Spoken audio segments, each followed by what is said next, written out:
Salut à tous, bienvenue pour une nouvelle capsule motivationnelle. Cette semaine, on va parler d'équipoise, parce que c'est une notion qui peut être un petit peu compliquée, dont on parle quand même pas mal en entretien motivationnel.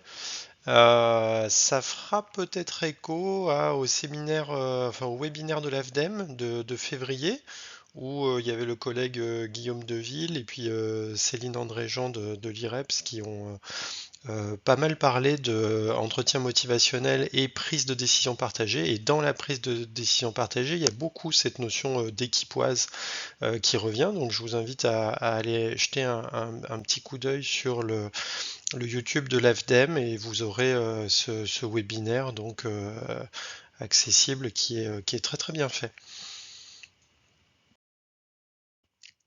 Donc, on va pas parler d'un article scientifique. Je suis allé chercher sur le MITRIP, qui était, si vous voulez, à un moment donné, la presse de l'EM, le journal scientifique de l'EM, qui a arrêté, par contre, ses publications depuis un petit moment.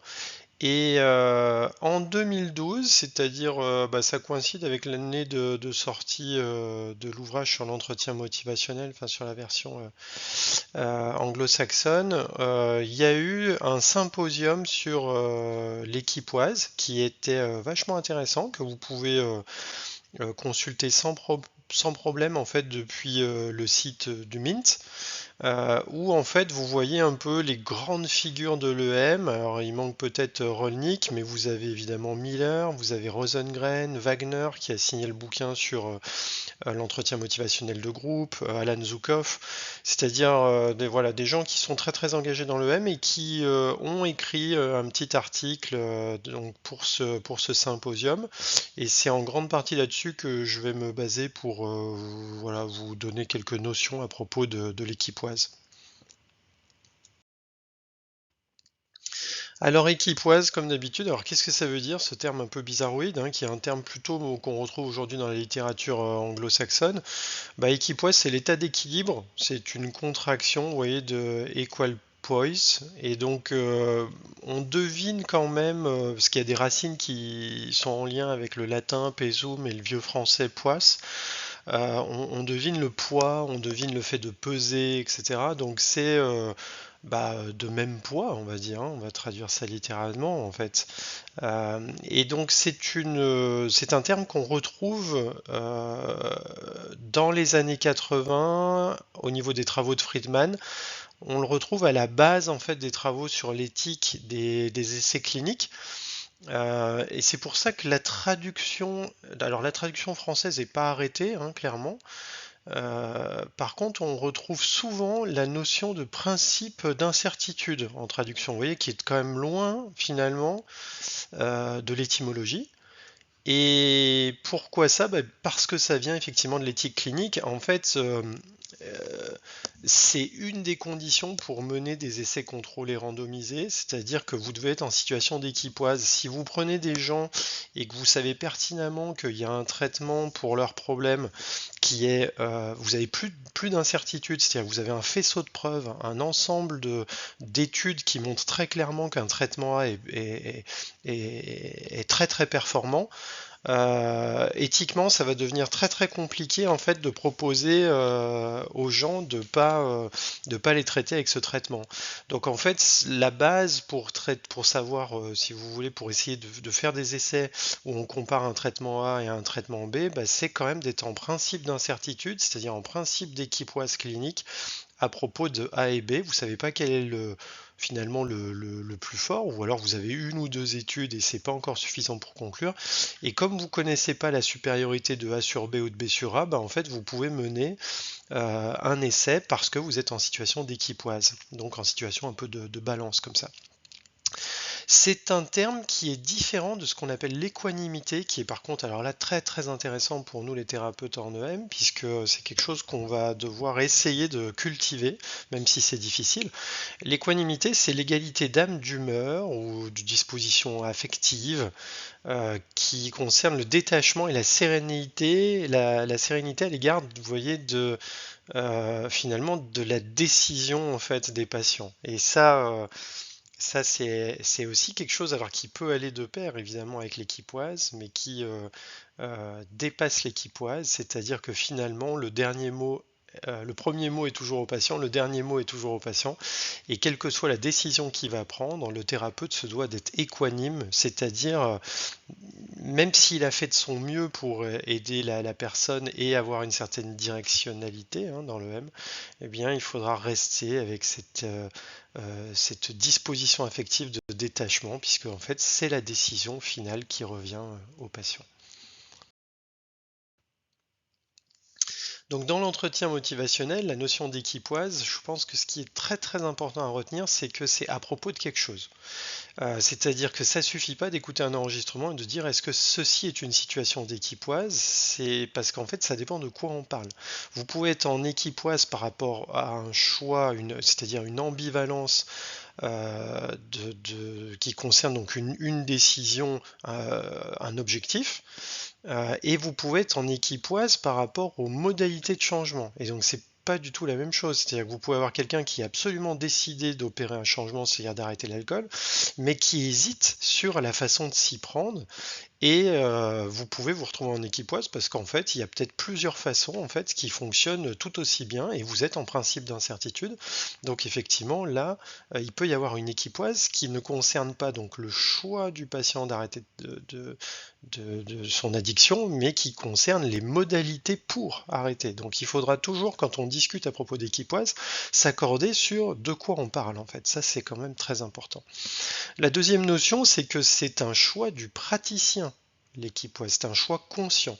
Et donc la question, c'est est-ce que je maintiens l'équipoise ou est-ce que je romps l'équipoise? Et donc vous voyez, je maintiens l'équipoise, c'est-à-dire que je vais maintenir de la neutralité, de la prudence, pour ne pas être directif, ou en tout cas pas être directionnel. C'est-à-dire que je n'ai pas à orienter entre guillemets le choix du patient. Donc dans ce cas-là, principe de neutralité, maintien de l'équipoise, et les auteurs, Miller et Ronick, sont assez clairs, ça n'est pas de l'entretien motivationnel. Alors après, il peut y avoir des débats, oui, mais l'esprit, les techniques. À partir du moment où vous êtes en situation d'équipoise, vous n'avez pas de directionnalité, vous n'influencez pas un versant ou l'autre de l'ambivalence, c'est du conseil avec neutralité, ça n'est plus de l'EM. Le piège est peut-être celui-là, c'est que dans les deux approches, entretien motivationnel, où on essaie d'aider la personne à faire pencher la balance dans un sens, et la situation d'équipoise où on est en conseil de neutralité, c'est-à-dire on ne cherche pas à faire pencher la balance dans une direction ou l'autre de l'ambivalence, et bien dans les deux approches, il y a quand même une certaine recherche de la réduction de cette ambivalence. Alors elle va être évidemment un petit peu plus forte en EM dans la tête du praticien, mais elle existe aussi en situation d'équipoise, c'est-à-dire que l'aide qu'on propose aux gens, c'est quand même pour essayer d'avancer au sein de leur ambivalence, c'est-à-dire de la réguler d'une façon ou une autre. S'ils restent absolument avec la même ambivalence, on peut se demander à quoi, entre guillemets, servirait le thérapeute. Et c'est peut-être là qu'est le piège, parce que à trop vouloir aider, on peut aussi vouloir, à un moment donné, inconsciemment faire avancer les choses en essayant d'appuyer sur un côté ou l'autre de l'ambivalence, et à ce moment-là, on n'est plus du tout neutre, donc on n'est plus du tout en situation d'équipoise.